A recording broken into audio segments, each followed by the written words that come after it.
Hey, welcome to Sunday Conversations. This is episode 8.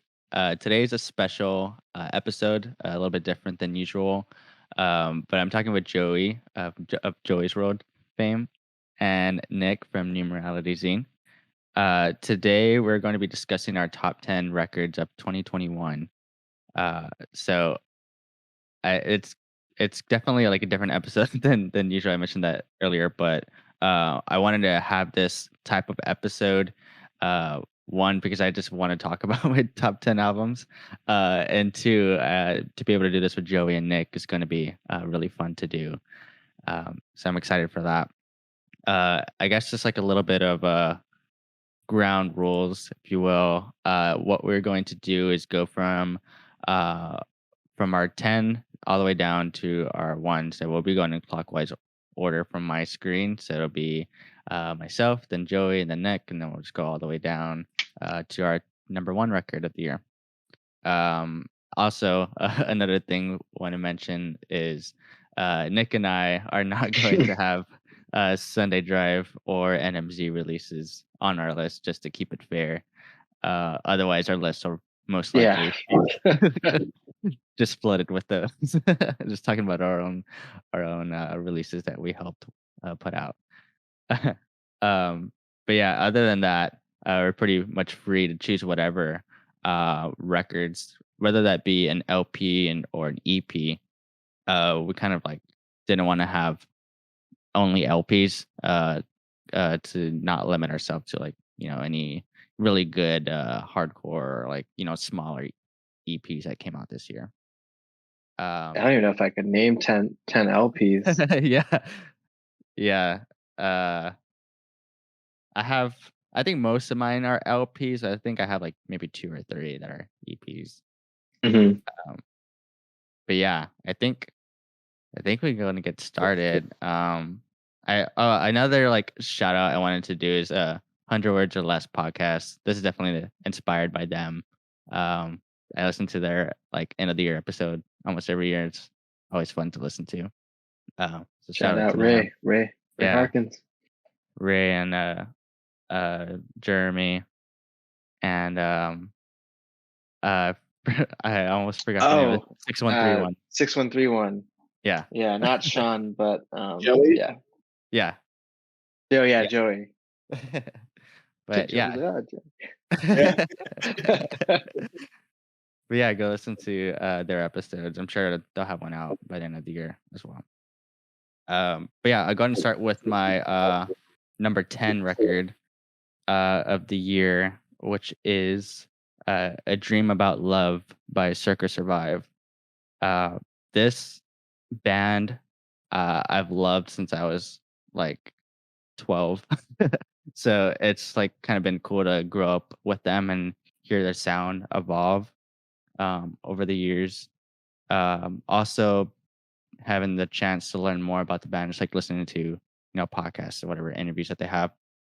Very interesting band as well to see like where they came from, and like they come from like they're punk and hardcore kids, which is cool, and like they make this very weird music, like psychedelic rock, but also like punk stuff. So very interesting band. Came up on Ecovision.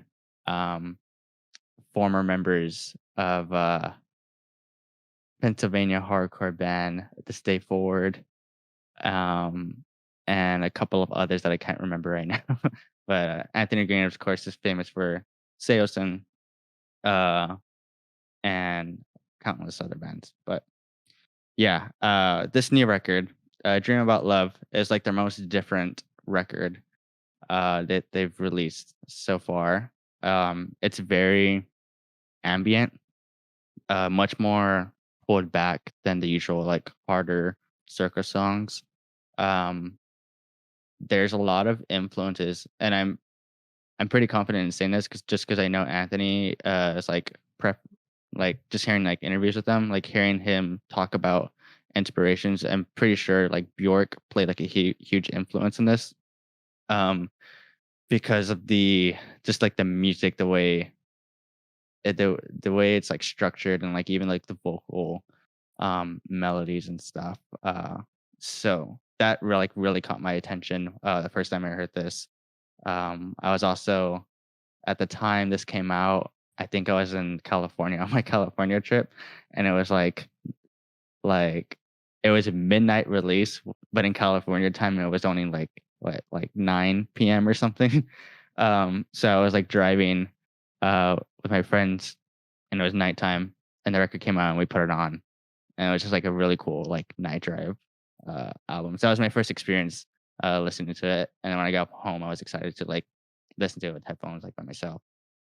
But yeah, back to like the album, like musically, like I mentioned, very atmospheric, more ambient, more electronic noises. Anthony Green's voice is like amazing, like as always. And on this, he's not really like shouting as much. It's more so just like him singing, which is really, really just enjoyable to listen to.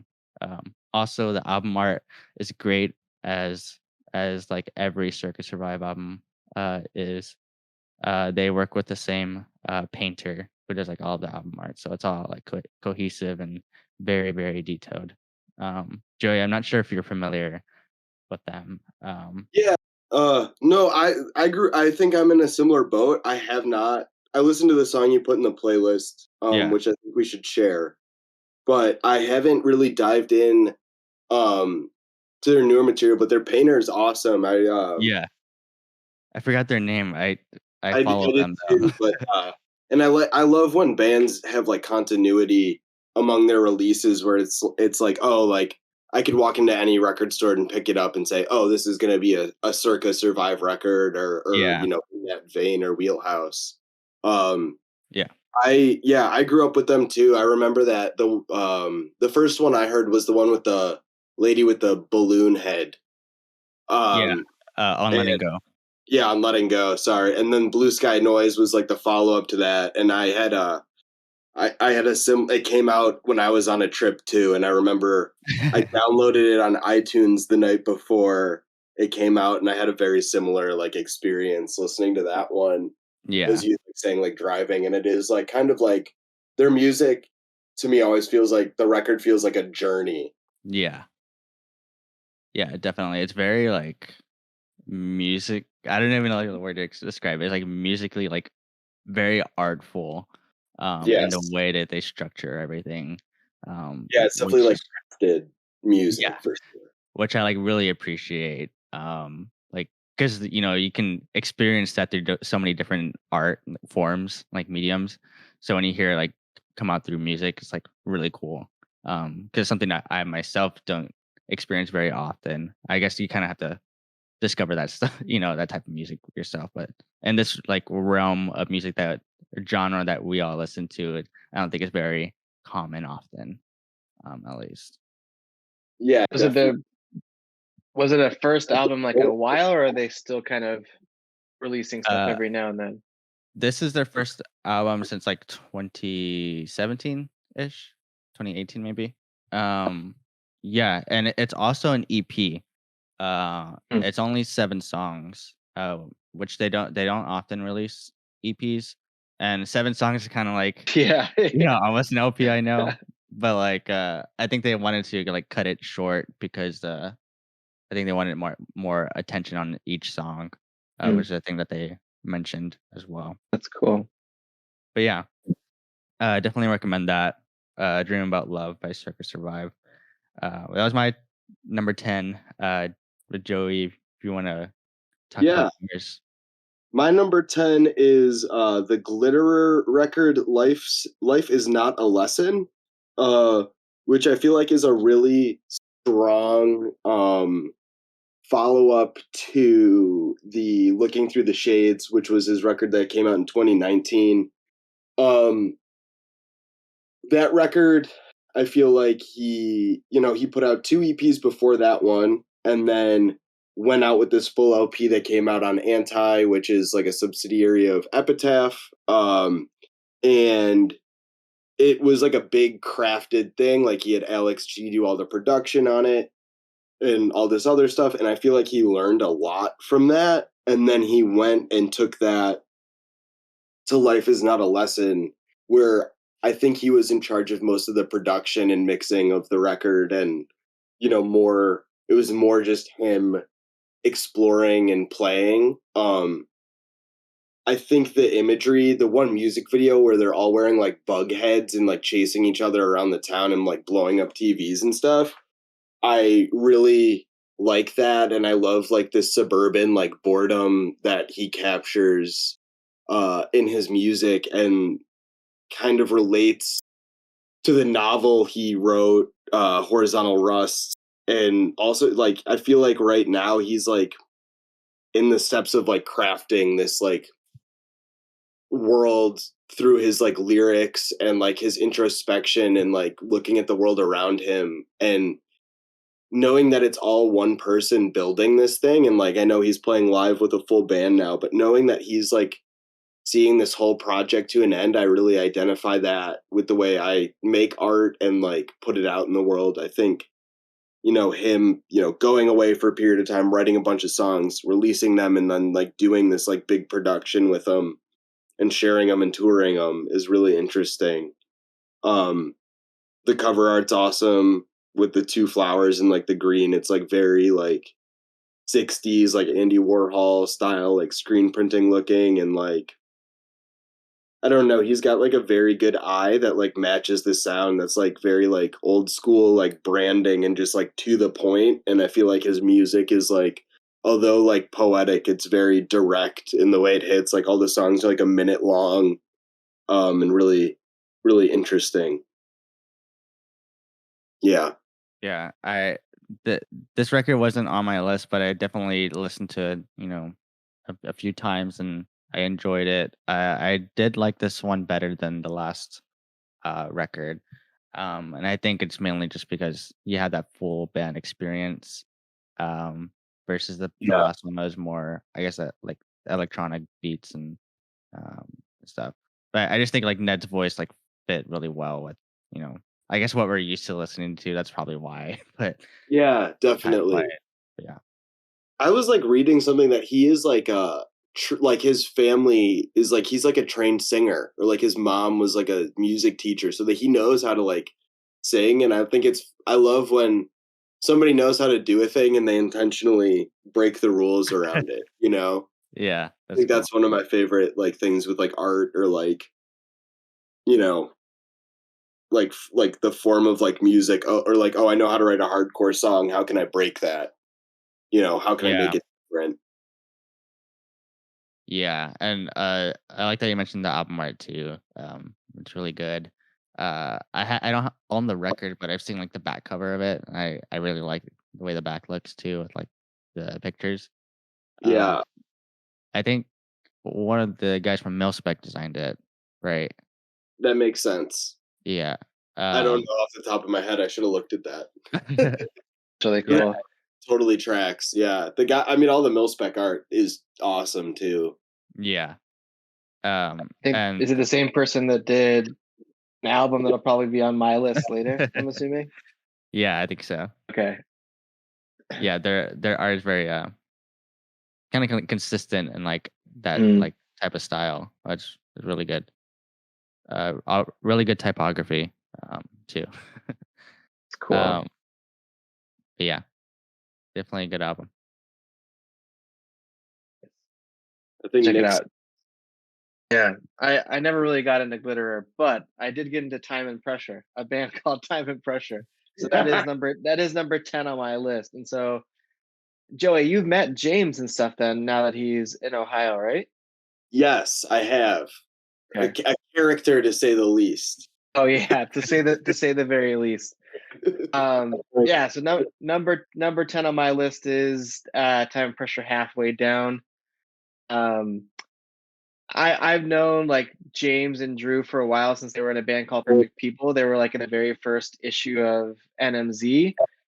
So we've kind of been tight, and they both have contributed like to the actual zines themselves, like before I started doing records. So I'm kind of like, they're like an interwoven kind of history with NMZ. So it was cool to finally see them get a chance to release that EP, or sorry, that LP, Halfway Down, and I ended up really, really liking it. I think there's a lot of cool parts. The record that are like, again, kind of like what we were talking about. It's like it's hardcore, but it's just a little bit left of like very straightforward and traditional hardcore. I remember the name of the song. It's like a really cool guitar part. It's kind of like interlude-y, that I ended up really enjoying. So it's cool to see friends do something like that. Now they're done, but yeah, it's a good record. So it made my number 10. I realized I listened to it a lot more than I thought I had, which is cool. Yeah, I'm not sure if I listened to it like full through, but I think I remember listening to the singles when they were coming out, like the Porters came out. But yeah, I need to give it like a full listen too. But I remember the sound is more like early 2000s hardcore, right? Like Carry On coming out type of. Okay, yeah, for sure. Yeah, I think they would agree with that too. Yeah, and that came out on Safe Inside. Safe Inside, yeah. I think vinyl is just now kind of like arriving and stuff, so I'm excited to get a copy of that. That's also been one of the things that's been hard about making a list this year is like some of these records I tend to like, obviously as you can see, I tend to like wait to like put those on, but with everything going on, it's harder to sit and listen if vinyl's not in yet. I think that's why I honestly, you know what? Yeah. I'm pretty sure that's why the Quicksand record didn't make my list. Was like, yeah, I was kind of like waiting for me to get it, and I never really like listened to it until I got it. So yours came? Oh, I don't think I have it. Oh, okay. I was gonna say, and then my Time and Pressure record did just ship. I'm excited to actually like sit and listen to that record. They were supposed to play here like the week before they broke up, so I was like, I was all in for it, and that record rocks. I think his vocals are some of the best like hardcore vocals I've heard in a while. His voice is like gruff and like keeping I know it's like recorded, but like keeping up with the pace of how fast that music is, I feel like is hard for a vocalist, and he does it, and it's like clear and audible, but still like hard, which is one of like the thing I'm like a drive to lyrics more, so I like when I can parse them out and like hear it. So Drew does a really good job at that. Yeah, the art is cool too. It has like that it reminds you of like the Lifetime, Hello Bastard layout. James did the layout and art too, and that's like he's been doing graphic design like more recently, I think in like the last 2 years. And so I mean, speaking to both of you it's also funny because like you all know more than I do, but like he's definitely has kind of like his style, and now you can kind of pick it out of a lineup, which again I think is cool, where it's like, all right, I recognize almost immediately who has done that art at this point. So shout out to James. Yeah, and knowing he did like different art for every single song on the record that looked really cool, and like definitely captured like a tone like visually with everything he was doing with it. And like I don't think I grabbed it, but they did like a whole book that came with the record, and it was really cool. Yeah. Oh wow, I don't think I saw that. That's really cool. They did it with Kyle from Sentimental Press and Blind Idol. They did like a like a little explanation book. I wonder if they're still available. It's really cool. So if you haven't got it, if you haven't gotten it and you want to, I would check it out. Yeah. Sentimental Press. Yeah, I need to check that out. I like when bands do stuff like that. Like a companion piece to a record. Exactly. Yeah. So it was cool just knowing kind of like how long they had been working on it. So it's always fun to see those things come to the light of day. Yeah. But yeah, I can do my number 9 record. This one is by the band Pretty Normal. It's pretty/normal. This I'm not sure if this was like on many people's radars because it was kind of like a low key release. It seemed like it was released on No Sleep, and this features the singer of Verse, Quinn Murphy, and members of Defeater and a couple of other bands, I believe. But yeah, this record is much different from. Well, first, I should say I'm a huge fan of Verse. They're like one of my favorite hardcore bands. I think I talked about this in one of the NMZ hardcore zines. But yeah, so I've like always kept up with their other projects, and Quinn has been involved like um records post verse, and they've always been more like hardcore bands or like power violence stuff.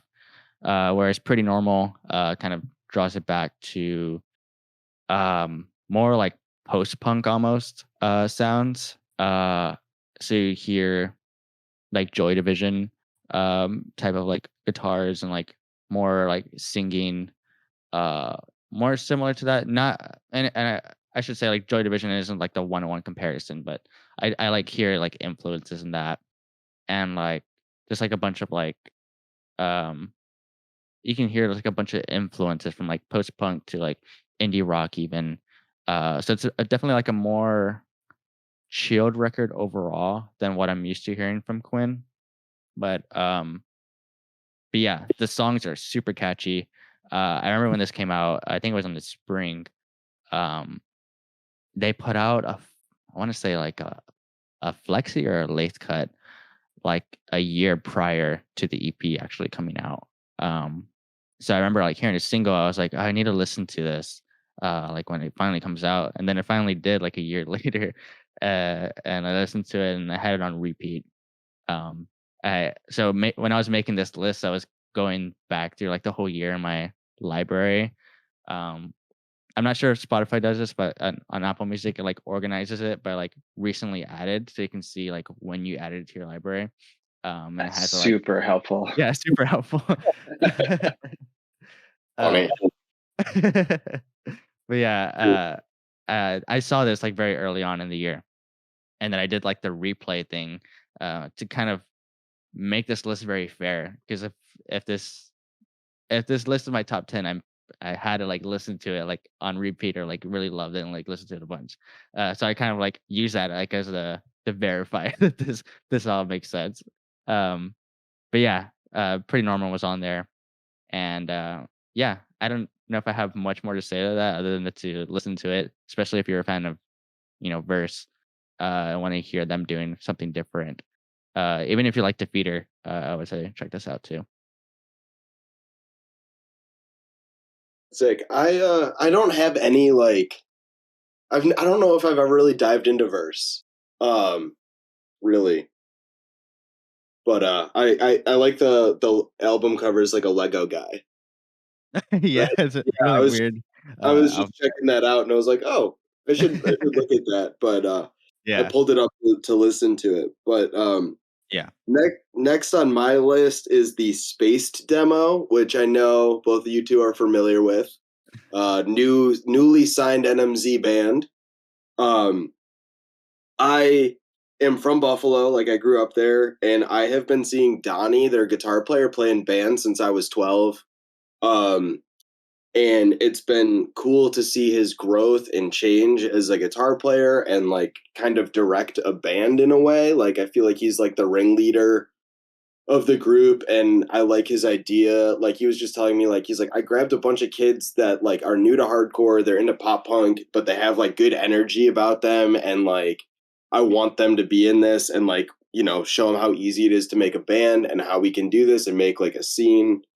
And like he's booking shows with like rappers and stuff on it, and like really trying to like grow Buffalo out of the wormhole that's kind of, I feel like it's dug for itself in the last couple of years. Like I feel like for the past 4 or 5 years it's been the same 4 or 5 people and the same 4 or 5 bands where they just changed the name but are making the same demo over and over again. So it's cool to see something new and with like a bright energy around it. I am kind of full send for that band and really kind of excited to see what's next for them, and excited that they've landed on the NMZ roster. All super nice people too. Yeah, it's cool to hear and see like connection you have with Donnie, and you're absolutely right. Like they have lots of ideas about just like what they want to do and are super organized and direct, which is sick. Yeah, definitely. Yeah, that demo rocks, and so do Yeah. the two songs that they put out. Two new songs are awesome. Yeah. Yeah, really cool. Yeah. Next up for me is kind of a change of pace, but King Woman Celestial Blues. So I had never really like been into King Woman prior to this record, but this record I like was really drawn to. I don't know if it was kind of like a time and place, but never heard it. It's very moody and dark and brooding.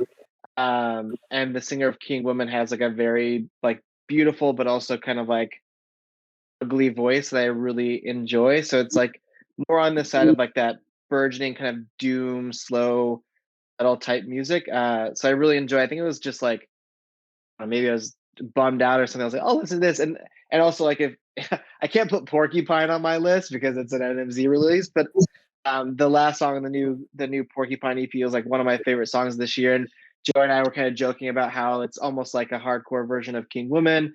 And King Woman 2 is also, I don't know much about them as a person, but I've seen some of their live videos and stuff, and they seem to be tangentially connected to hardcore.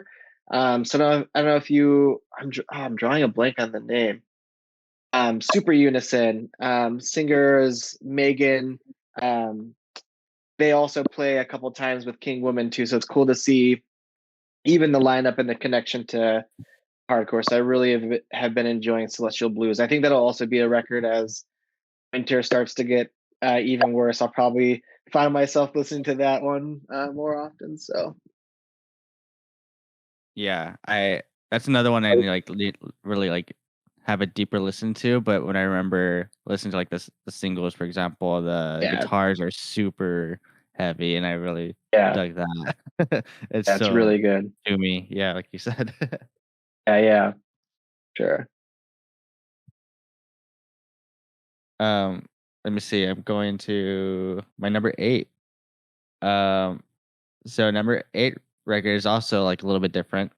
Um, this is Cinema by the Marías.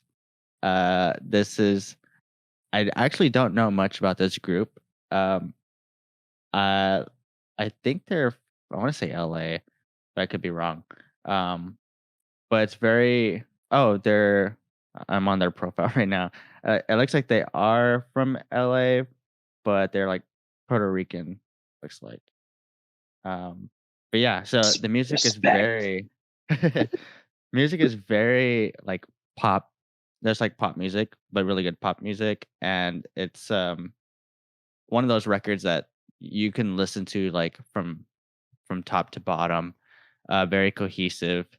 There's a lot of like hits on here that get stuck in your head. Calling You Back was like one of my favorites. Um, I'm trying to think of like comparisons to even like compare them to give you an idea. And I cannot think of any.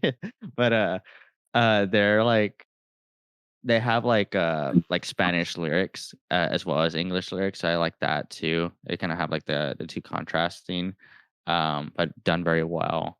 More like it's more of like an indie pop overall record. I wish I knew more about them. This is one of those bands where I just like put on the album and would just listen to when I just you know want to listen to it. And I haven't dug much deeper into their catalog, but it looks like they have been active for a few years. 2017 looks like their first release, and they have a couple of EPs out. How did But you find out about them?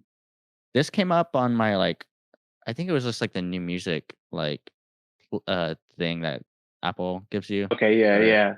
or even just like browsing maybe. But yeah, it was very it happened just like very organically like that. Mhm. Where I was just like checking out what has been released, and the album art is like all red, and just someone like sitting down in the middle. It looks really cool. Cool Nice. photograph. But yeah, I wish I knew more about the band so I can talk about them more, but unfortunately I don't. I just know that it's really good music. If you like indie pop stuff. Um, but yeah, that's called Cinema by the Marías. Up Yeah. next for me is the Quicksand record. Oh my gosh, what is it called? But that band, I feel like I found them like 10 years ago. Distant Populations is the name of the record. I listened to Slip, Manic Compression, got into all the demos and stuff. And then, a couple years later, they put out, like, after I got into them, they put out their Interiors, which I thought was awesome, but it's like so mellow and like introspective, and like it feels like a journey through someone's mind. And I think it's a really good record, but it seems distant from where they wanted to be or the music that they had made in the past. And I feel like this record, it links those two together and adds on top of it. And I think like they're doing a lot of cool things on guitar that they weren't doing before. They have the guy from Caven. I know he plays with them live, but I think he might have played on the record too. I'm not entirely sure on that one, but he I feel like that extra guitar rounds out the band in a way. And I think he, where Caven ended up, I think is a good lane for where Quicksand occupies now. And there's like the song Rodan and like the lyrics about like, I don't know, this like they did like a good interview series where they kind of talk about the lyrics, but the disconnect of like how everybody's connected through cell phones or social media or XYZ, but how people are disconnected, physically. I think this is like, it's current things to talk about and things to think about. And a thing that I kind of talk about in my artwork is, disconnection and the way that, interpersonal relationships kind of talk to each other. And I think this record, even though all the imagery on the album art is like super sci-fi, I think we can find places that we identify with this music in our own lives in a way. And I think that Walter's lyrics and like the sonic approach to it really kind of bring you to that place. Yeah. Yeah, this record, like Nick mentioned, did not make my list, unfortunately, but I think that's just like hugely due to not having the vinyl. Yeah. I remember when the vinyl pre-orders came out, I like text Nick right away. I was like, Yeah, I "Yo, was what's gonna up?" Yeah, I think I punished Nick that day too. I think like the single came out and I was like, oh, he's like, new Quicksand, we gotta listen. Like, oh. I was And I so think excited. that the singles were weird to me. I didn't like them because they're that album to me is a full album listen. Yeah. Yeah, for sure.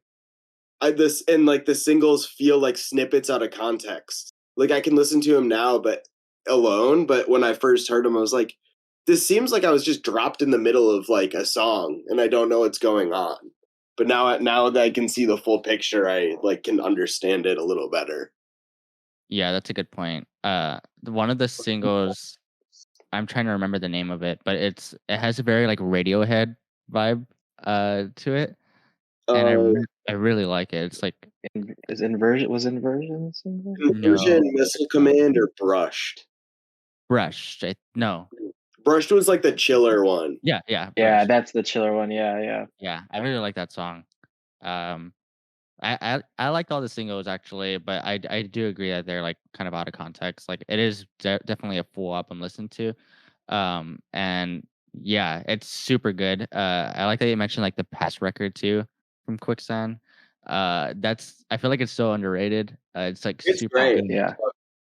I love Yeah, it. it's just not like this has been talked about, but it's just like not what people expected from Quicksand. As like from a reunion record, but yeah, it's I feel like it's slept on and needs more love. It's It really definitely Yeah. does. I And feel like they- if people listen to like Distant Population now and they go back to Interiors, then I'm like, all right, like it's okay. You know what I mean? But I think like you're saying, it's not Yeah. what people were expecting. I think we were all expecting like a little more crunch, a little more dry, Yeah. but we got like the very like kind of open and airy. Yeah. But yeah, I fuck with it all. Yeah. And I think that the EP that they put out at the same time with Interiors, that Triptych Continuum, there's like one single on there that has the production of Interiors, but it's like more driving, and that song I feel like is a good like branch into Interiors. And also like Alan Cage's drumming with Will Yip's production, amazing. Like the drums are so good on this record. Yeah. I mean, I could sing Alan Cage's praises for years, but Joey's in the chat, so I can't talk about Burn. I've tried. I've been listening to them. I listen to like once a week now until I can tell you that I like it. No, it's okay. Yeah, and like if you have the chance to see him live with Brodsky too, I thought the live show I went to go see them when they came to Chicago was really, really, really good. Much better than the last like 2 or 3 times I'd seen him. So Wow. yeah, I was really pleasantly surprised by that. But Yeah. so I'm number I'm sorry, excited go to ahead. see them. No, I was just saying I'm Yeah. excited Are they to see them playing whenever soon? they come. Oh, okay. I don't know. Whenever they come back to Texas, though, I was out of town when they came to Houston. Oh, So okay. yeah. Yeah, you definitely want to go. I highly recommend because I saw him like right after all the Tom Capone stuff had happened, like literally like 2 days later, and I was like, no. And like it was okay. It just wasn't as good as I had seen them before. So I think Yeah. with Brodsky playing, and there's just a lot of energy. Like Sergio looked super It was just like they just seemed like in a really good spot. So it was awesome to watch them live. Yeah.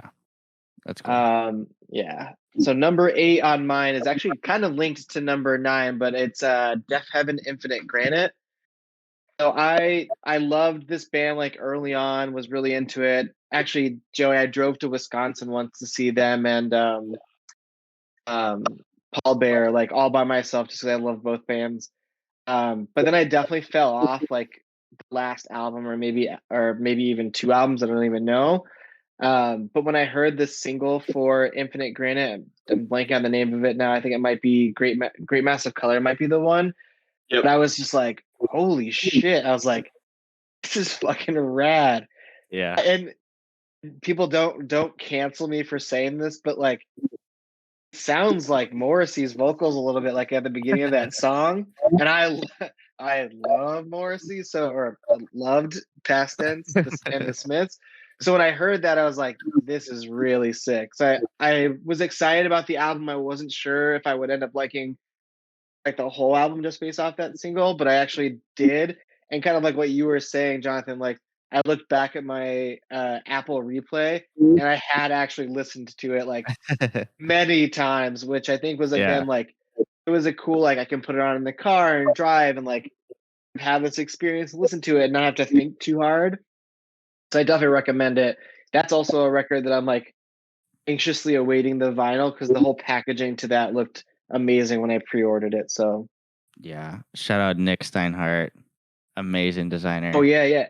That's the dude from Touche. Okay, Yeah. that's right. Did we talk about this already? I don't think so. Okay. Maybe not Yeah, this one. it looks insane. Yeah. Yeah. I'm just like a huge fan of his album arts and like his typography and everything. So like to see the Deafheaven packaging is definitely like spectacular. Yeah. I remember like when the single was coming out as well. I was not a fan of them before. I know like Sunday there's like the biggest record. I remember like listening to that like a while back, but hearing this it was like super different. I really liked it. But yeah, another one that I just need to listen to more.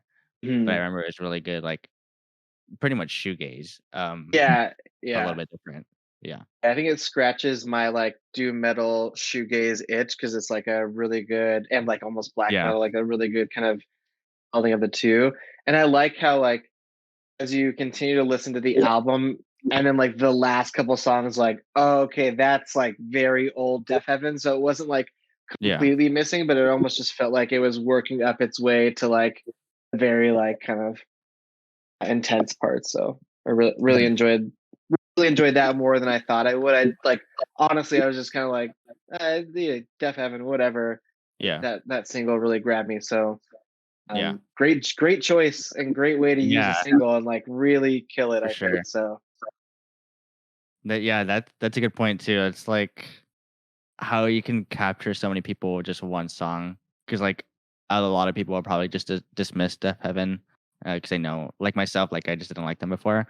But I remember a lot of people were talking about it, so I checked it out. I was like, whoa, this is really cool.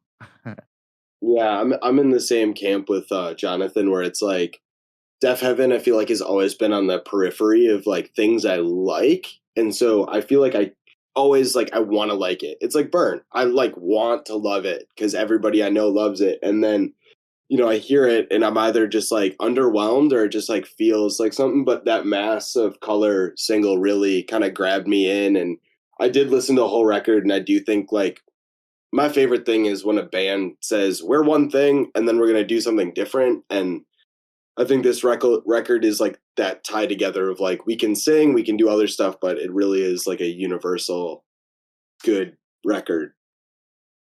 Yeah. I think we're on number 7 now, right? Yeah. Yep. 7. Number 7. Okay. Mine is Always Repeating by Runner, with 3 N's. But yeah, this is a Run for Cover release. I think it came out maybe late spring, early summer. And Run for Cover, they recently have like released a bunch of like different types of music than they have in the past, and I make it a point to just like check them out and see if I like it. Some of it's not for me, but some of it like hits, and this is like one of those that hit. I was not expecting to like this style of record either. It's a very like alternative folk, like very acoustic driven record. More like early Bon Iver is probably like the biggest like influence, I'm sure, on this. And the songs are just like very, very well crafted, super catchy. Your Name on a Grain of Rice is like one of my favorites. Album art is cool too. It looks like a collage. And I believe they are from LA, if I'm not mistaken, as well. I think it's just like a singer songwriter, like one person doing all of the instrumentation. So that's really cool as well. Um, but yeah, check it out. It's especially if you like more like folky music. The songs are just really nice and enjoyable to listen to. It definitely makes like a good like fall car ride. Or even if you're just like doing work at home or whatever. But yeah, that's Always Repeating by Runner. Yeah, I actually I checked on that album because I follow Run for Cover on everything. I said I'm a runner. I should like this music. Like it's so funny how things like that'll like catch me, but I really like it. Yeah, it reminds me like early Bon Iver, like even a little Alex G. Yeah, I'm always pleasantly surprised when a banjo can sound cool. Like that record really, I actually really enjoy it. But my next choice takes us in a drastically different soundscape. We're going Drug Church Tawny. I've been seeing Drug Church since I was, I don't like since the first demo came out, and the first time I saw them was with my friend's band Marías, and then a ukulele Fugazi cover band in a fire hall in Syracuse. that's awesome. And like I heard the demo, I was like, oh, this is cool, different, and then Pat's stage presence was like, oh, this is gonna be a thing. Like this is like a performance. Like this is crazy. Like that dude's psychotic. But and so I kind of like followed them from that point on, and like even Self Defense Family, which they didn't put out any records this year. So like, which is insane to me. But Drug Church always like they always like when Cheer came out, that single where he's like, find an oven, put my head in. I don't know the name of that song, but like I was like, what is this? It's not them. And then like every time they put out a single, I'm like always like, what happened here? And then the whole thing comes out and I'm like, oh, that's so cool. Or like, and they do a really good job at crafting really catchy songs and then doing something totally bizarre underneath it where you're like, why did they like choose to do that? Like I think the song Tawny off the new record is so catchy, and then in the background there's just all like I think the whole band is just going nah nah nah nah nah nah, like they sound like little goblin people, and it sounds fucking so creepy and cool at the same time, and it like is always just like stuck in my head. And like I don't know, like growing up in Buffalo too, like his lyrics like hit like this like dark, like kind of like drugged out fucking sad world, and like mushy brown snow, and just like I don't know, it's a vision I can see, but somehow he makes it seem cool even though it's the worst thing in the world. But yeah, that is Drug Church Tawny. It's cool. Yeah. I'm gonna have to go back to it. This one was where I think it was one that I was just kind of like, this is a little bit different than I was expecting, based off of kind of like how much I like Cheer. I have to go back, but I not to go too far afield. But I'm loving the singles on Hygiene. They're awesome. The lyrics are great. So yeah, well done. Yes, If you watch this.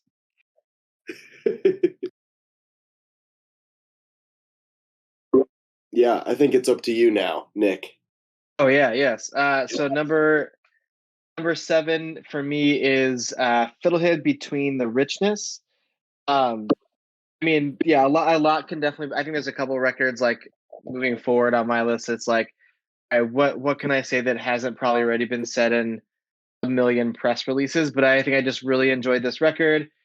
So funny because I either told Jonathan, Joey, or Sean from Sunstrokes. Like all of our conversations end up somewhat interchangeable. I don't remember who I was talking to, but I feel like for some reason, again going back to the thing, like a single can either like really grab me or not, and for some reason I was not like grabbed by the singles for the Fiddlehead record. I don't know why.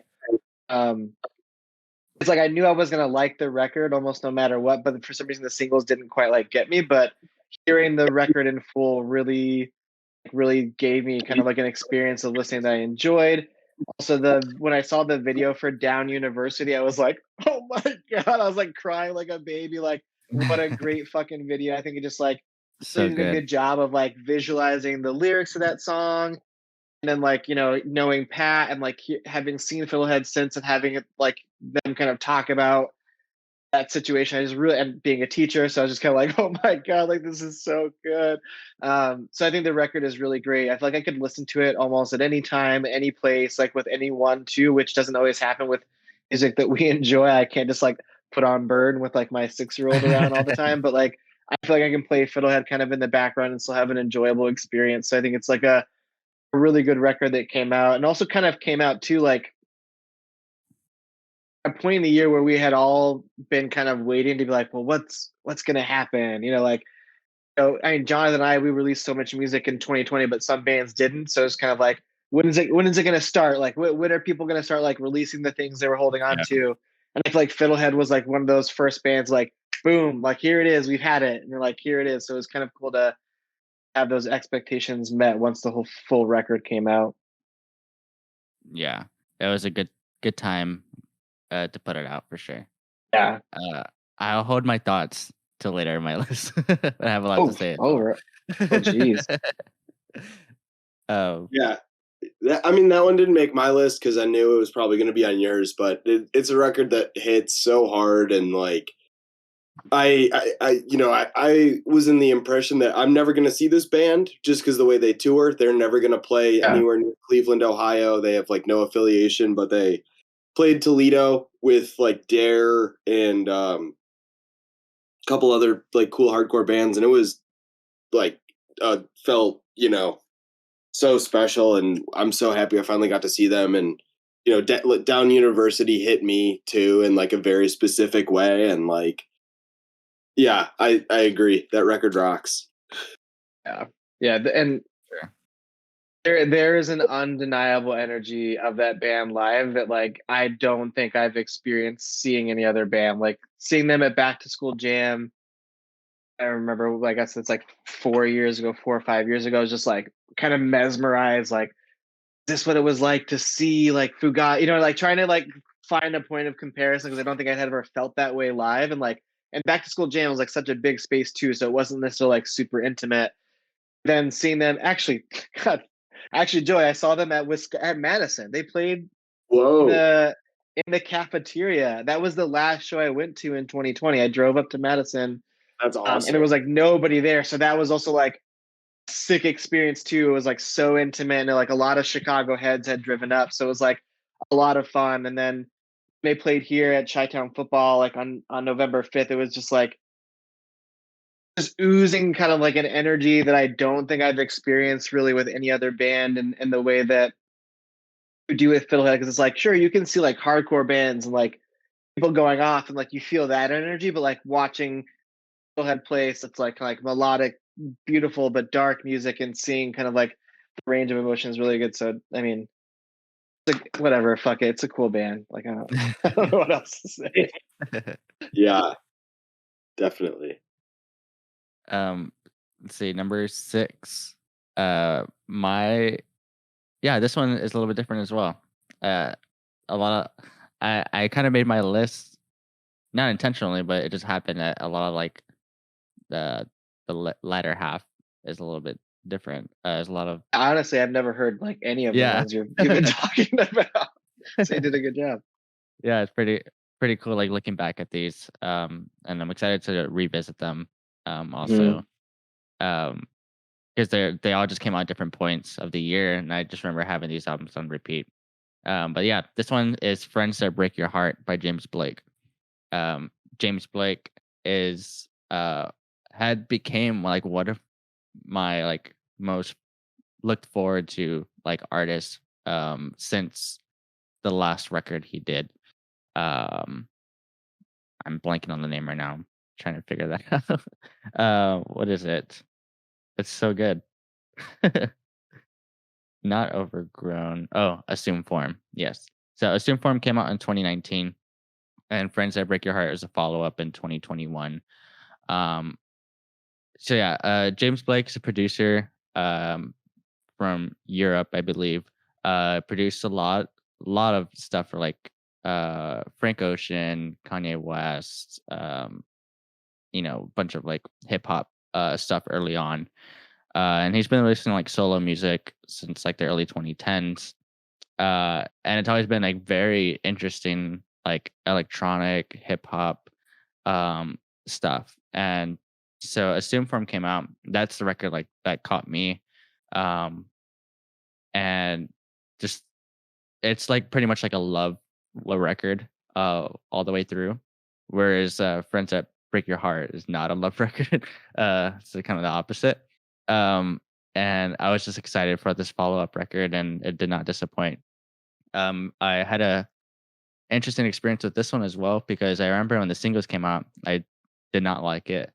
And I was kind of sad because I was like very much looking forward to this. And then the full record came out, and listening to it like full way through, definitely hits a lot better.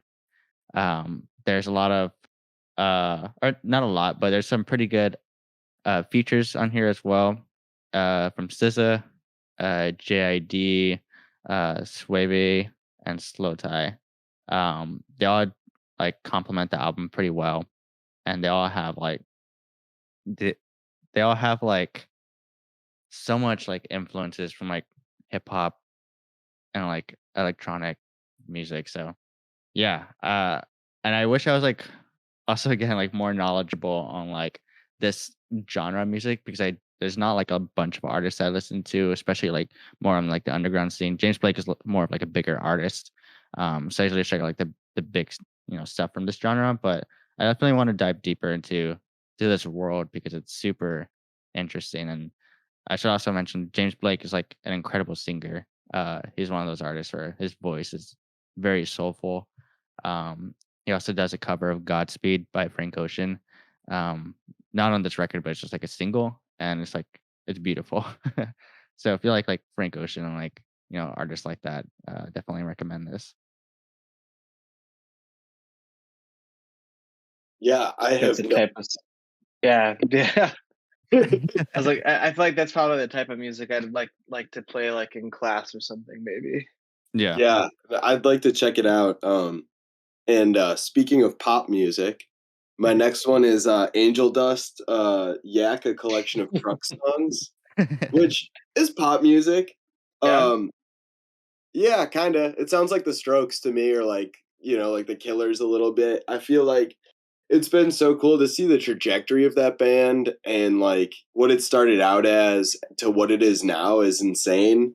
Um, it's just fun, and I feel like with hardcore and punk, it's like always so depressing and stuff, and just to have a band that's saying like "fuck it, we're gonna have fun" makes me so happy. And like I feel like the last album, hit your head, or not hit, oh my god, that structure, or Pretty Buff, was awesome, but every song sounded like a sitcom intro to me, and I loved it. But the new one is like, it's cool they took that energy and applied it into like songs, like indie, just like good indie rock pop songs. And I didn't like it the first couple listens, but it's grown on me a lot, and I bought the vinyl and I spin it a lot, and it just like, always bumping, and always keeps a smile on my face, which is not always the case with the music we like. The album art's really cool too. Yeah, that painting Yeah. is so sick. Yeah. So I'll keep the bumpin' theme going then. A good bop. I'm including All Roads Lead to the Gun, both 1 and 2, as my number 6. So, I mean, I again, I feel like these Militarie gun releases are just fucking a lot of fun to listen to. Although the lyrics can kind of be like weird and dark, it's just like a lot of like good rapid energy. The songs are great, and all the musicianship too of the band, I think, is like really like intentional and well thought out and like really well done. So I think it's a really cool thing to see like a band that, having talked to Ian, it's like I kind of like totally blast off with zero expectation to, and it's crazy to see kind of just the trajectory of where they've gone already. And again, also a really good live band too. So All Roads Lead to the Gun, both 1 and 2 are both really good. Yeah, that was my number 3 record on this list, and I got to see them play a basement show, and it was awesome. And lyrics are so fun, and like music good. Yeah. Mm-hmm. Yeah, they've been like very hardworking band as well.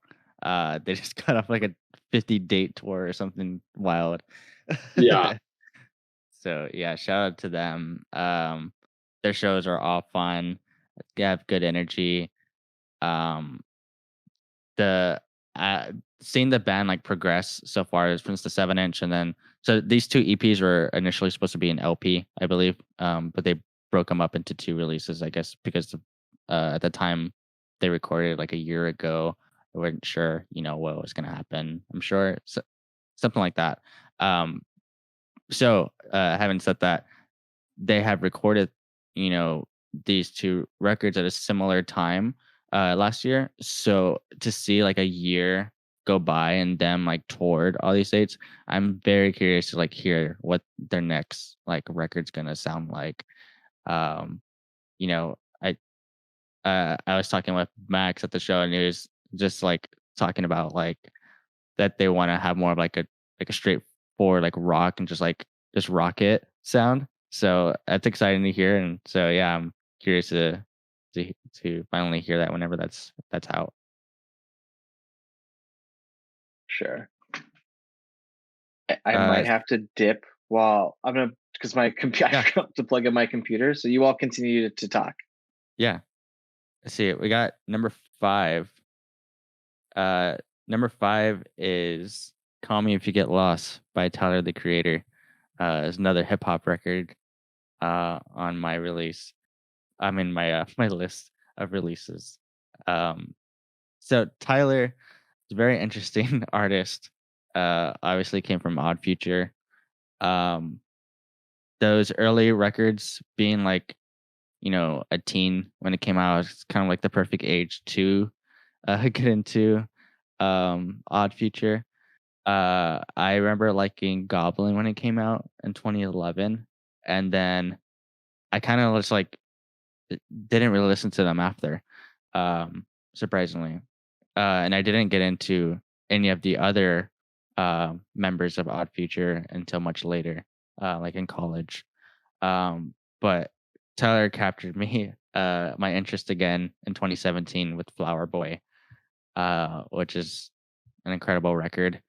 The album art, I feel like that's like one of the big reasons why I checked it out, because it's like a really cool painting, with a bunch of flowers and bees, and that music is just great. It's very different, from his past releases, which were more abrasive, like aggressive, like hip hop. Very like weird instrumentation. As always, he's like an incredible producer. But yeah, since Flower Boy, I just feel like he has evolved as such a good artist and producer.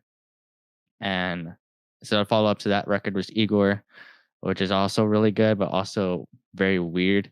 Um, he uses like that pitch modulation on his vocals, which the whole record is kind of sticks around that. It's similar to like Frank Ocean's Blonde uh record.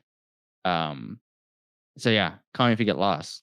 I didn't know what to expect. And then I heard it and I was like, oh, this is going back to like, early Tyler. Just like a straightforward hip hop record.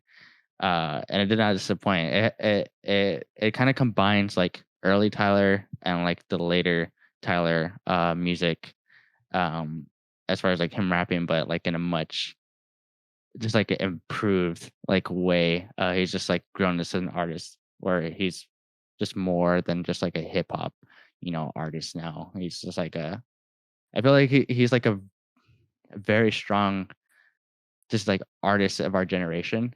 And I'm like excited to see, what he does next.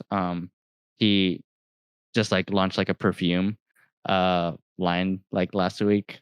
And obviously has like a clothing brand, so he's just like one of those artists that's like always keeping active. And yeah, so Call Me If You Get Lost overall, straightforward hip hop record, really good instrumentation, MF Doom type of production.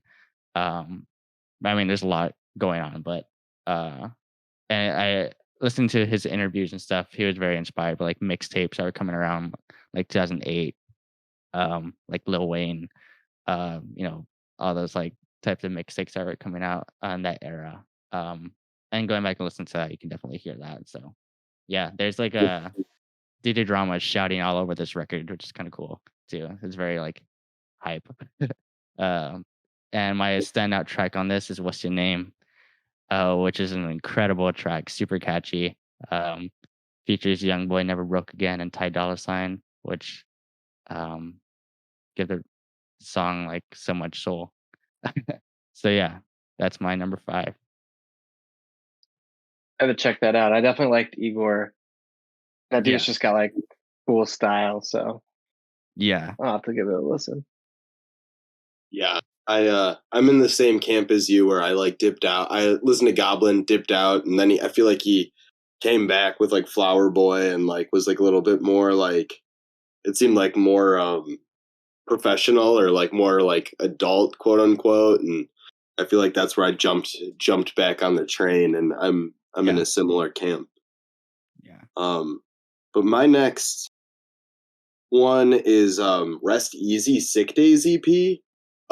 That band, I'm a big Lifetime and like Kid Dynamite fan, and I think that record, this 7-inch, like sums that sound up perfectly. They like the lyrics are really good, and like the art is just like a photo of a Ferris wheel that I really like. It's a really cool photo. The songs are like so short, and it's only like 4 songs, and I really just can't stop listening to it. I don't have much to say other than like it's just like I know they're recording an LP soon, or they recorded an LP, so hopefully we'll hear some more from them soon. I know they just played a couple shows with Change, and it's just it's undeniably catchy, fast, like punky hardcore. Pretty slept on too. Yeah, that's what I've kind of gathered, and I think it needs more talk and attention, but I think that they got it on lock. Yeah, I wonder if it's a Canadian thing, like maybe people here just don't really know about it or something. I'm not sure. Yeah, I don't know. Are they from Canada or are they from Seattle? I don't. I think they're from I think they all live in Vancouver now or somewhere in Canada. That Yeah. makes sense then. Yeah. Yeah. And you like Shook Ones. Oh, I love Shook basically, Ones. so that's kind of there. And Jimmy used to drum for Shook Ones too for a while. Yeah, and I feel like both those bands kind of have a very similar sound and yeah, Yeah, I didn't know So this band existed. Oh, really? Yeah. Until Axe to Grind when they like briefly mentioned it. oh, sick. Earlier this Okay, year. cool. And I listened to it and I was like, oh yeah, this is really cool. But yeah, I don't know much about them. Like you said, it is very slept on. I'm not sure Yeah. like how it gets on your radar otherwise. Yeah. For Change, I think he shared it once. Or like, Yeah. I think I saw the photo, the cover art, and was like, well, I should look at that. Well, and it like wasn't what I was expecting when I saw the image, but I was like, oh, like made me very wide eyed. Yeah. It's cool. But I keep doing this for like, so actually, Joey, your number 5 connects to I'm gonna switch orders. It connects to my number 5, which is Chemical Fix, our Shade Cast Far. And Jimmy's brother is in Chemical Fix. I don't know exactly now who his brother is. I'm forgetting the name. So my record is Chemical Fix, our Shade Cast Far. I fucking, when I heard this, I like instantly loved the entire record. I think it's like super driving. It's fast. It's dark. It's pretty gnarly. It reminds me a lot of like the late 2010s kind of hardcore that I really enjoyed. I feel like it's got like some weird like Killing the Dream kind of parts to it. So I think this is a really cool record. I think this band is poised to do a shit ton of stuff. I think it came out already, but I think they're doing that like AN tour that's on the West Coast and then the East Coast. So I think it's a really cool band. I think we'll do a lot of shit. I'm hoping to see them. I still have not seen them, so I'm like waiting. But yeah, definitely check this record out. Yeah, I saw them with what's their other band? Fixation. Yes, it was Chemical Fix and Fixation, and that was crazy. Some dude who was not supposed to be at the show just ran into a wall and knocked himself out. And everybody like checked themselves and was like, what just happened? That wasn't us. He just ran into that wall. And I was like, that's like the only thing you kind of can do to that music is Yeah, for sure. Yeah. Power into a wall, into a crusty like bar. So wild. Yeah, so the record's gnarly. And I'm pretty sure Wyatt, who plays in that band and in Fixation, recorded it, and the recording is really well done in my opinion. Yeah. I feel like they have a good like family tree. I know that I don't think they're more, but that Drouse band is incredible. Oh yeah, that's right. That came out last year. Yeah. Yeah. So mine, my number 4. I realized earlier I said the wrong number, but we're on number 4 now. Okay. My number 4 is Staring at Patterns by Method of Doubt. So this record just came out like maybe 2 weeks ago. I think. Yeah, like a week and a half ago. Yeah. Yeah. But yeah, since it came out, this is like one of my most anticipated like records, I think, of like the past year. Ever since their EP came out, I was like, I mean, I love the EP, but I was like excited to see what they can do next, and I was very glad to see it. Like they did a whole LP this time around. So yeah, I listened to like the minute it came out. I read text Nick as well, and yeah, super well done, melodic type of hardcore, very super touch influences and like maybe some Rev Summer stuff as well. Yeah, album art is great. Again, same artist that I mentioned earlier, from the Glitter album art. And yeah, everything about this band is just cool, which is like always like fun to see and hear. The merch is really cool. I got the shirt. I'm excited to get that. And yeah, I picked up the vinyl So I definitely recommend pre-ordering this. I think they still have some copies left. I was gonna say if you can, yeah. Yeah, they're running low, I think, but Disorder still has some, and Triple B also has a variant now. Mhm. Um, Yeah, this is also on my list. It's like number Yeah. 3. Again, they're all like pretty convoluted, but yeah, Yeah. this was definitely a record I had been kind of like anticipating. And Jonathan, I know you and I have joked about it, but like helping to release music isn't always like you always don't have like excitement around like what's coming out. Yeah. But this was definitely one where I was like, and also again, like kind of even going back to the Fiddlehead thing too, is like my anticipation had been so long drawn out because I had heard they were recording, like, and then they Right. weren't recording, and so I kind of knew like it was taking them a while to get it done. So when it was finally like out, it was like, oh shit, like parts of it to me sound like a 70s rock band, but like through a hardcore filter almost, like where it's got like just kind of like really weird parts. So I'm excited. I feel like I hope there's like a lot of enthusiasm around them as a band, and I hope they start to do like a couple more tours and shows, because that was honestly like what changed my mind. Was I liked the EP, but I wasn't like in love with it like some people kind of were. Then when I saw them live, I was like, yo, this shit is fucking awesome and fun and just a really cool band. So I'm jazzed on that record. Yeah, I'm excited to finally Even see bought them. 3 variants of it. So Oh wow. Wow. yeah, gotta get the Triple B one.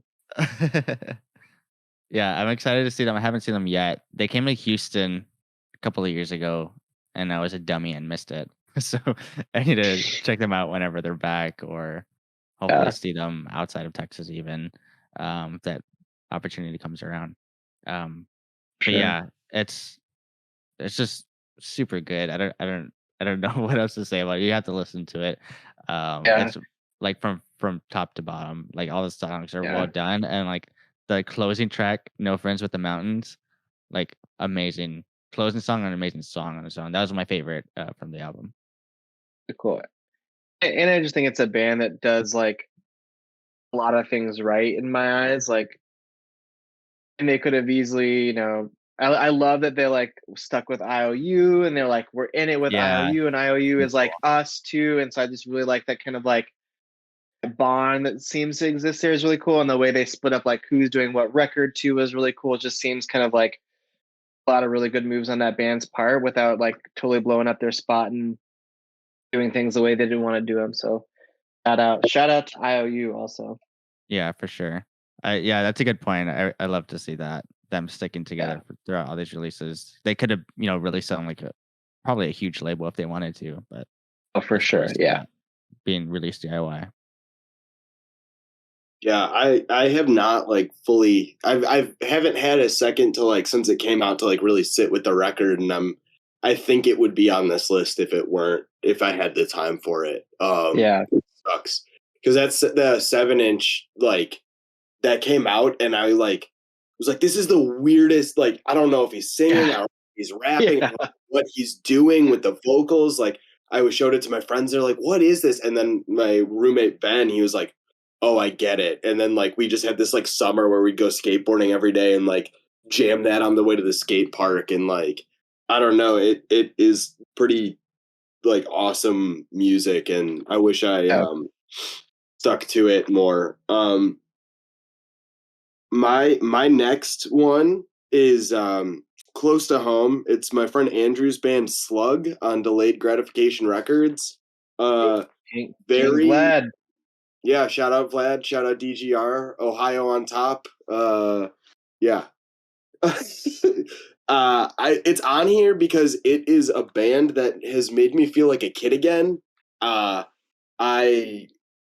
have not missed one of their shows yet. Unfortunately, I am going to be missing their show in Buffalo, but I went out to Grand Rapids with them.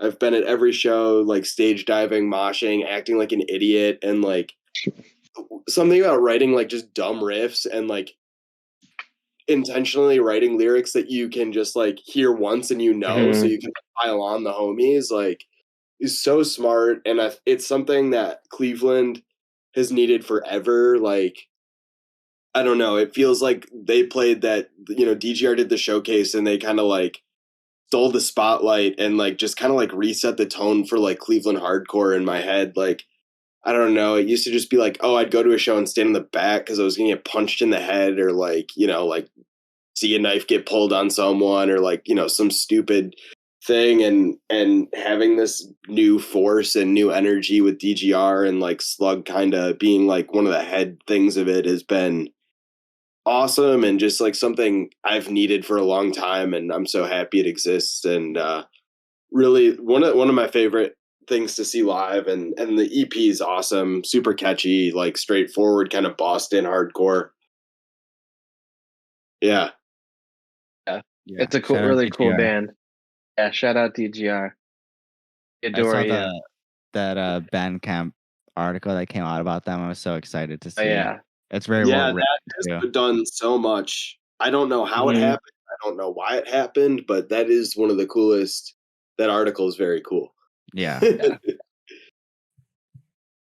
A lot of respect to that, which is cool because, like, again, from the outside perspective, it's like it's cool to see that there's like a scene that's burgeoning with like a bunch of different bands and just like I feel like every place kind of needs that. I don't know if every place always has that, so it's good to see kind of like almost like a mini revival. So Yeah, and it ebbs and Cool. flows. In Buffalo, when I was growing up, it was like Malfunction, bunch of like youth crew bands, like Better Times, and like, you know, I was dropped in the middle of that as a kid, and then it, you know, fell apart, and now it's here in Cleveland. There's like, you know, there's Smile, there's Slug, there's End Love, you know, there's a handful of bands, you know, all playing all the shows, and they're all different and all kind of like pushing each other to be a better band. Mhm.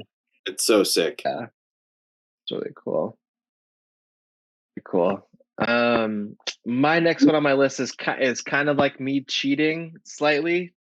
I know I'm not supposed to pick any NMZ releases, but technically this was out with Days. But it is the Ends of Sanity EP.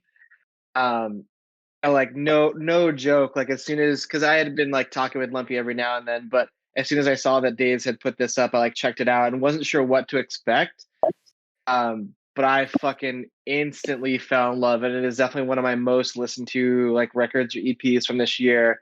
'Cause again, like, you know, I feel like I've got a pretty wide style, but this like really hit like my like heavy itch for me because I don't have a very like very like a high need for heavy, but this is like in the zone of like proximal heavy for me. So if you like kind of like Perseverance, Satisfaction era, hard or Hatebreed, this is definitely something you should check out. The lyrics are tough, but also like in a way James writes them where they're also simultaneously uplifting. So, you know, a la Jamie, like pretty well too. Like this idea of like you can be in the fucking dump, but like, you know, like you get your head straight. And I just kind of like really like that. Also, while it is like makes you want to just literally run through a wall at the same time. So the Ends of Sanity record is on my list, and it's not just an NMZ thing, but I liked it so much I wanted to do it on vinyl, so I was lucky to be able to do that. Yeah, the artwork is really cool too on that one. Yeah, shout out Ridge. Yeah, very. Yeah, I don't know. It gives you the whole thing just gives you that feeling of like, Yeah. I feel like I'm saying good album art in all of these. So it's yeah, of course you would though. You're like, yeah, good album art, good album art. No, I think I mentioned this on like the one of the past episodes, but like if an album art isn't like if I don't like it, I usually don't check out the album. Yeah, I'm in the same boat, and I feel like this. I'm looking at. I have not listened to this Ends of Sanity record. I'm looking at like the spectrum of the artwork, though. Like this is the exact opposite of the Glitterer album cover. Yeah, You know what exactly. Yeah, no, for sure. Yeah, it's sick. It's so sick. Yeah. And it's, you know, so different. So Yeah, it's funny. I feel like it's one of the. It's though like, yeah, when you listen to it, Joey, and and like listen to the lyrics, you're kind of like I see how they're all kind of connected. Like it's like I don't know, like valiant, strong, like strong bodied, kind of like you know, like work out. I don't work out, but like I feel like all the listeners that love Ends of Sanity that have like posted are always like hitting the gym, listening to Ends of Yeah. Sanity, and I'm like eating a donut, listening to Ends of Sanity. Yeah, really good. And James is great, and you know, and I think Jeremy White recorded it, who has recorded a lot of NMZ stuff. And I think all the stuff he's recorded is really well done. He's like a hidden gem of the Carolinas for sure. So check out Jeremy White if you're looking to record. He did the Fake Eyes record, did all the Holy Figure stuff, did the Ends of Sanity record.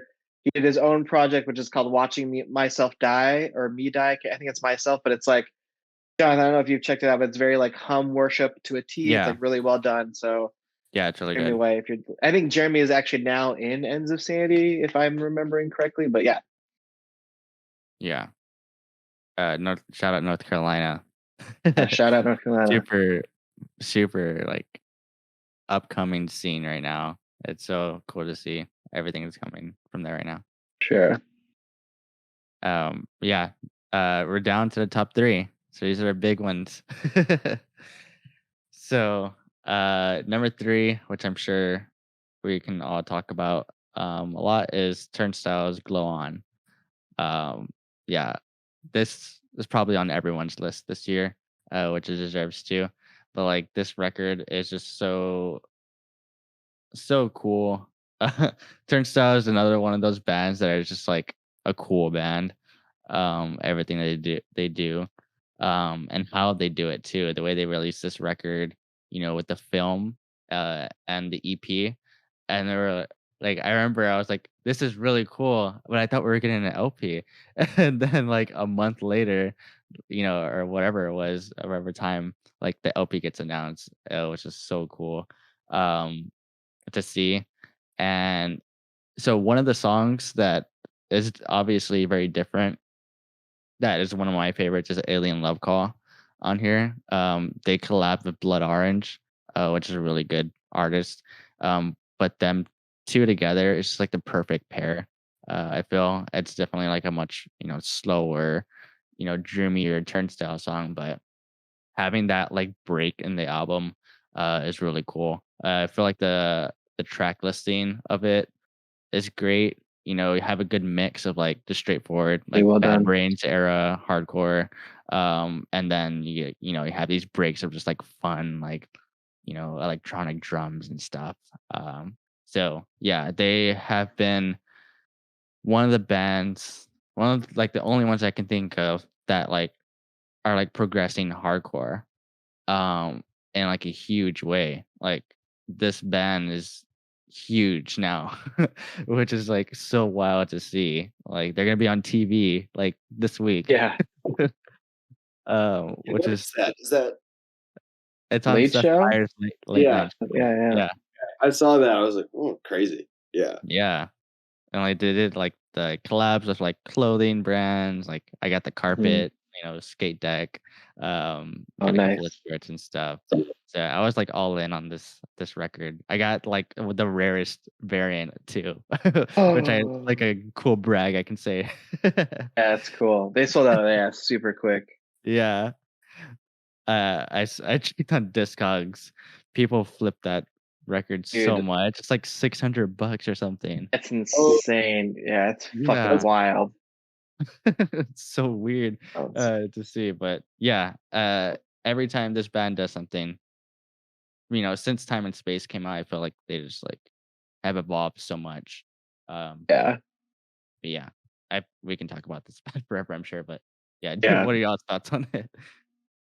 Yeah, I feel like I loved them from the get, like this 7-inch and then like Step to Rhythm. Like I loved all that stuff, and it like I feel like those opened me up into like older New York hardcore stuff like Leeway and stuff, and then like, but then hearing like Time and Space and Nonstop Feeling for the first time, I was like, oh, this band is like gonna be something or do something. Like there's like an energy around this that's so different, and I feel like this like I heard Time and Space and I'm like, there's no like this is like a logical conclusion for me. Like I was like, there's no end, or like I can't creatively see another point for them, like another barrier or wall for them to jump through. And I think on Glow On they really kind of did that, and took it like, like the only thing I could think is they wrote like a pop record, or like every song is just Blue by You. And I was like, I don't think they would want that. I don't think that's what they're going for. And I think like, Alien Love Call is like you know, that dip into like pop music, but it's really not. It's just like a way to breathe, and it's still like it's just a way to breathe on a record that's really intense and has like a lot of feeling and energy around it. And I think like the rollout for it with like the video, like you said, and like the imagery of like the pink clouds and like that Chewy Hartman like doing all the paintings and stuff is so cool. And like a thing that like I think about when I'm creating art for bands, like, you know, how can I encapsulate hardcore but not have it be a hardcore thing, or not be like a trope in hardcore? And I think they have that like locked in so well and are so creative, and like it's a whole universe and like package that you can dive into for sure. Absolutely. Yeah, it's pretty hard. Yeah, pretty hard to beat. I unlike you, Joey, thought the band was terrible for many years. One of those people. And then even right when Time and Space came out, I don't think I had checked it out right away, but it wasn't until like a couple years later I was like, oh, this is really cool. But yeah, Glow On is great. And then again, like back to the live experience too, seeing them on that last tour that they just did play here in Chicago, like you did, like insane to see the number of people, the different types of people that were like there to see this band, and just like the whole show was a constant like sing along kind of like that. So it was just like a very, very different experience, but great. Yeah. Great record. Yeah. Not much. Yeah. It's cool. They have listen to it, I guess. They have a really good tour in the spring too. I really like the way they're touring too. They're taking out like hardcore bands, you know, Okulu's on it. Truth Coat is on it too. It's really cool to see. Good band, yeah. Yeah, and then Citizen Ceremony. So really good mix of bands. I'm excited to see that when that comes around. Yeah, I got my ticket. I'm so excited. I'm gonna take it. So my next one relates back to Nick's thing of breaking the rules of U2, but also is stretching. It's a day's release. This is Standstill. Or did that come out last? Yeah, it came out 6 months ago. Okay, so we're good. Yeah, so you're good. Yeah. You know, I actually didn't listen to them until they hit me up to do a hoodie for them, and I jumped in, and I was like going through a Big Crime in Stereo phase in that exact moment when they messaged me. So I was like, oh, it's just that, but like now, and it's awesome. Yeah. And the song "Id" is like one of my top songs for the year. It's so catchy and like so cool. And then I got to see them with Pain of Truth and Age of Apocalypse in a very strange bar in Toledo, Ohio, and like just like they had a really cool energy live and are really tight. It sounded awesome, and they woke me up, and like it's such a cool new band, and I'm excited to see where they go next. Yeah, really good release. I got the record when it came out. Yeah, I still haven't gotten it yet. Yeah, I think I got the maybe yeah. I'll figure it out. Yeah, so I definitely could talk about this one at length too. But yeah, that song "It" is like insanely catchy. Just I text Brian all the time. I'm like, I woke up and just like Standstill just constantly playing in my head. Like that's kind of the band and EP or release that it is, just like super catchy. So great, yeah, band. So Turnstile was my number 2. So this is actually then going to be my last one. Is One Step Closer, This Place You Know. Really cool record. I think it's awesome too. Like this, it's like this made my list because I like the people, but I also really love the music. But it's also like a combination of both, where it's like I like the people also so much that it also like really even more so has to make my list. But seeing to this band grow from like early kind of days to where they are now is just like incredible. Very similar, I think, to like feeling or vibe or tone I get from like a Fiddlehead or from Turnstile or from like Have Heart. I think I feel that kind of like sense of like just like awesomeness from One Step Closer as a whole. And this record for sure in my mind like seals that deal for me. Just seeing that it wasn't a straightforward hardcore record. There's a lot of nuance to it. There's a lot of like textures to the songs and stuff too that like makes sense just like for who One Step Closer is. And so this is a really good record. So it makes my number one for this year. Yeah, this is one of those records that I was really looking forward to as well. It didn't make my list unfortunately, but it is really good. I think the only like I guess criticism it doesn't this my opinion doesn't matter, but like the only thing like for me my personal thing was I just wish it was either shorter or like released as an EP. The whole thing there's like a really good standout tracks, but I think it could be edited just like a little bit. Um, but yeah, doesn't matter. Like I said, it's still a really good record. Everything that band does, another one of those bands that is really cool. All their merch, the album art, everything is done really well. A lot of attention to detail, so I really appreciate that. Joey, do you have any thoughts on this? I think knowing those guys too a little bit and working with them, I did a shirt for their record release. They and I saw them with Magnitude here. And it's definitely like a level up from the last record live, and like I think hearing them talk about it, I feel like the last press from the last record was we like Turning Point. And it was exciting for them to say, like, we like Turning Point, but we also like Sunny Day Real Estate. We like all these emo bands. We like the Get Up Kids, and like seeing how that has translated into their music and seeing kind of that growth and like new influence kind of breed its way in, other than like we like Turning Point, and I think that those records are cool. I think the record's cool. I unfortunately, I haven't sat with it as much as I want to, because I feel like Ryan's lyrics. Like when I heard the first record, I was like, "How is this kid like 19 and like going through this? Like he needs help." Like but like but like they're good. Like that's because they were good and like made me feel a thing. And I think like altogether they're all super tight musicians and really like creative in the world that they know. Yeah, and actually, this might play a part into my liking of the record, but I literally just got the vinyl in like last week, so now I can like give it like a more thorough listen on my turntable. So my opinion might change. I hope it does. But from what I heard, especially on the singles, I really do like it. I listened to it a couple of times, like all the way through, but I feel like I haven't had the full experience that it deserves. So I definitely give that a chance. Yeah. Yeah. And lyrically, there's a lot of really cool lines. Yes. Yeah.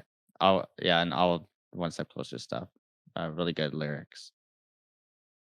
Number 2 is a new Webwing record.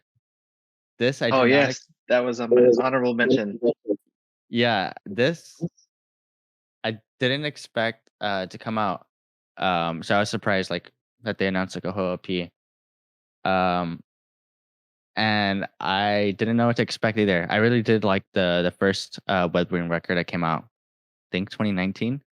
There's a bike riding across the moon. I think something along those lines. But yes, really. Or if you don't know, this is members of Superheaven or Daylight. This is kind of Taylor taking the lead on songwriting and vocals. And Jake is on drums, I believe, and then they have like a full band writing on this, the new album.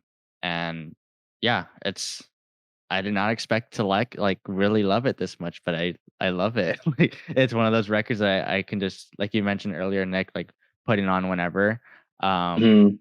It's one of those, like it's very like easy to listen to. It's very catchy. There's a lot of pop elements. Yeah. Sounds like the Lemonheads is like the most obvious comparison, but like Lemonheads are great. The Teenage Fan Club too. yeah, the way the songs are structured is done very well. Need You Around is like an amazing song. Mm-hmm. I love that It's my song. I track. put that on Yeah. on repeat. It like makes me like emotional almost like when I hear it. Yeah. Um, so yeah, and Same to Me, also another one.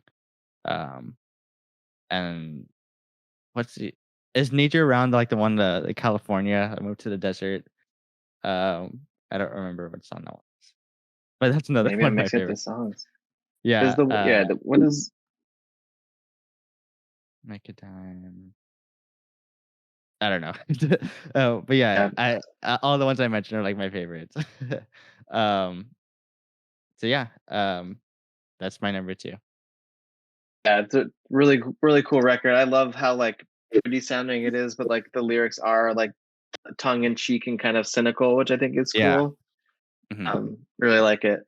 That was an honorable mention for me. I don't know if you all ever listened to the Hunter Senf EP that came out called Enough. The Hunter from Downward released a record, and it was kind of like reminded me of that too. And both of Oh, those okay. made honorable Yeah. mentions for me too, where it's like it hits and like again very catchy and like poppy kind of way. So Yeah. Yeah, I listened to the singles for this record. I haven't like dived in yet either. I feel like it came out like last month, right? Fully 2 yeah, months ago. super recently. Yeah, Yeah, not even. I that bike ride across the moon is so good. So I Yeah. like really gotta get in and dive into that. Yeah, I'm excited to get the vinyl. I got both of them. Need to Yeah, order it. Yeah, I'm regret not ordering it right away now because I didn't check it out right away, and then I like recently checked it out. I was like, "Fuck, this is awesome." Yeah, I think the last time I checked, they still have like the rarest variant available. So Okay, you can probably still get might it. have to grab that. Yeah. Yeah. So my next one, I think I'm gonna be alone on this. I'm gonna have no backup. The Fucked Up Year of the Horse record. I've punished Nick with attempting to get him to listen to it. I know he listened to part 1 of 4. It's one song. It's 90 minutes long.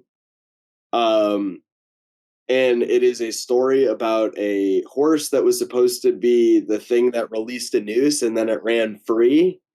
And then people try to hunt the horse down, and then the horse ends up in the stars. I don't know, but it's that band is one of my all-time favorite bands, and they are always doing something that they should not be doing when they make music. And I don't like a 90-minute song is something I never would want from any band ever, but somehow I have listened to it a lot and enjoy it. The vinyl came in the other day. It is the first record in a very long time that I bought the entire first pressing of, which consisted of 4 different copies of it and then 2 5-inch records.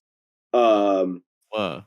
Yeah. So, but if you are curious about how epic this song is, last week they released a music video that is condensed to 13 minutes. And it's a cool, they edited the song down in a way where it still makes sense as a song, and the narrative is really conveyed through the video. I think they got like a grant from the government to like, they're from Canada, so they get cool things like that. Yeah. But to like make this really weird video, and they worked with some cool like makeup artists and stuff to make things look very strange, and like it looks like homemade but like also like really high quality like art film. And yeah, the lyrics, although they're like this like cowboy kind of story, you can apply them to, you know, COVID or, you know, the way that people treat each other. And I think it's a really interesting story, and I think it's one, and the way that they did the instruments too, there are parts where the drums sound like horses, and like they get guest vocals like Julian Baker, the singer of the National, is on it. So like some really crazy, you know, guest features and different sounds from the band that you normally would not get. That make me really that got me really excited and reinvested in the band. Yeah, I need to check it out. Sick. I have not checked out a 90-minute song before. This might be Yeah, it's awesome. I need to see I've only done a whole part 1. movie from that. Yeah. Yeah.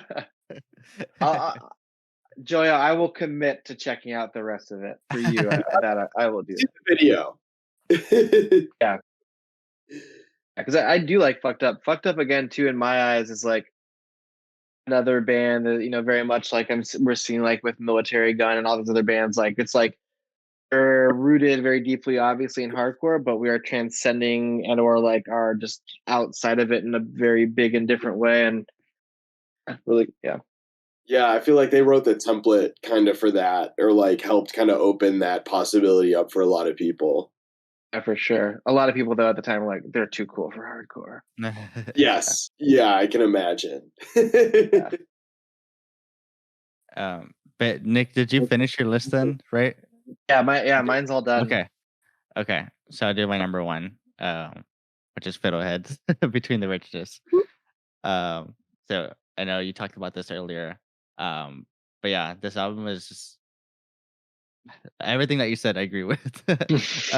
Essentially, very well done. I'm very glad to like hear this like evolved style of Fiddlehead too, coming from Springtime and Blind into this. It's very like chorus like driven, which I love choruses. Like it's one of those things that easily gets stuck in your head, and that's what I love from a song. And this had that sprinkled all over the record, so every song like just gets stuck in my head. Yeah. Loverman is an amazing song. It's one of my favorites. And A Million Times. Yeah. The Joy Boy, Heart to Heart, like all of them really great songs. Pat is one of my favorite songwriters and lyricists. So like amazing lyrics all over this. Very influential on me as well as like I got into like learning guitar the past, year or so, and these are like riffs I was like just trying to learn to hear how Nice. Alex Henry, writes because it has a similar style that I wanted to go for, and I know that Al is like a big like Jimmy Eat World fan, and you kind of hear those types of riffs on here as well. Yeah, this is yeah. Go ahead. Go ahead. I was gonna say the drumming too is like phenomenal. Yes. The drumming is like one of the things I think that caught my ear really on with first listen. Was like, holy shit, the drumming sounds incredible. Yeah, Sean Costa, amazing drummer, half heart and verse. Yeah, really, another band that's just cool. All the merch, the way they do it is also, I love it all. I like that they do it kind of like in batches. They'll just like put it up on their big cartel, and then once it's gone, type of thing, or only available at shows. I love all their the designs that they do. But yeah, that's my number one. Yeah, the merch stuff is so cool with that band, and yeah, the drumming is insane. I don't know anything about drums, but I was always stricken by that, and Yeah. I think like talking about Pat as like a singer songwriter or like he doesn't have like the best voice in the world, but he is probably one of the only people that knows the range and capability of his voice, and is probably like he knows exactly what's gonna hit, where it's gonna hit, and like the way that they hit like highs in the songs or like hit a melody in a chorus is so awesome, and like like, it's infectious. Yeah. Yeah. And I feel like there's some vocal growth even from the last LP to this one for him too, which is really cool to hear and see. Yeah. Like trying out different things and not sticking to like like those like melodies. So Yeah. Yeah, definitely. And like hearing his influences too, like super like early like 90s indie rock stuff that's like like like bedroom music, it's not like hardcore or not punk. It's Yeah. very sing-songy, so you're like, "Oh, that's cool to see that like play out." Yeah, I remember he was doing like the interviews. I think he mentioned like Yola Tango and Yeah. I What can't was the remember. other one? Spell and Sebastian is a big one. Yeah, that he yeah. mentions a lot. But yeah, that's a good point. I kind of forgot about that, but yeah, I can hear that for sure. And then I guess my last one too. every know time what it is. I was yeah, gonna say you even got suited up and everything for it. He like had to get ready. yeah, no, I was getting cold. Put My some window respect is on Buffalo. yeah. Every time I die, it says Buffalo on it. I know. Every time I die is radical. That's every time I die is the first band that I ever got obsessed with. I remember, making my MySpace just to follow them, and then like, seeing all the tattoos everybody got, or like the oh my god, the singer grew his hair out. Oh my god, the guitar player has like a weird mustache now. Like we were getting like boy band levels with that when we were in like 6th, 7th grade. And then, I had this moment with them where I thought that, they put out X Lives and I'm like, okay, they're done. Like they can hang it up. They put out a good record. They're going through all these drummer, bass player changes. Like there's no way they can maintain. And then they pushed through and put out From Parts Unknown, and I'm like, oh my god, this is better. This is better than the last 3 records. And then they put out Low Teens, and I'm like, oh my god, this has some of the best songs that they've ever written on it.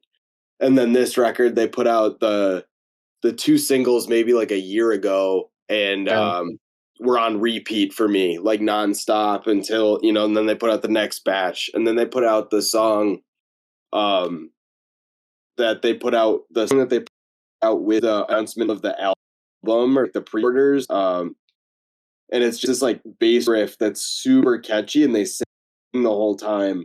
And it has this crazy bridge on it that is like one of the most the song Postmortem, and it's like the bridge on it is like one of the most catchy things. And Keith's lyrics, like, he's gone on interviews saying like, oh, I'm like so good at writing these one-liners, but like he is good at writing one-liners and then like having them like be gut-wrenching, and then having like an under narrative or like a reference to another Every Time I Die song or another record, or like, a way that band's been branded about his, lifestyle or like whatever it may be, comes through.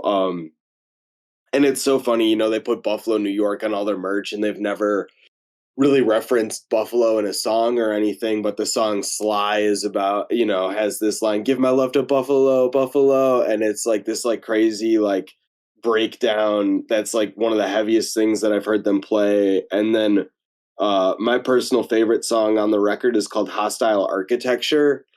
And like Keith's voice is so strange, but I think this is one of the first records where he starts to experiment with like what his voice can do. And there's like on that song, he sounds like he's just repeating "I'm sorry" over and over again, and he sounds like unhinged and like unwell, like just the way they recorded it. And like the way he's like doing his like intonation and stuff, you can like feel what he's saying, and like the lyrics really match the pacing and like how the riffs hit and everything.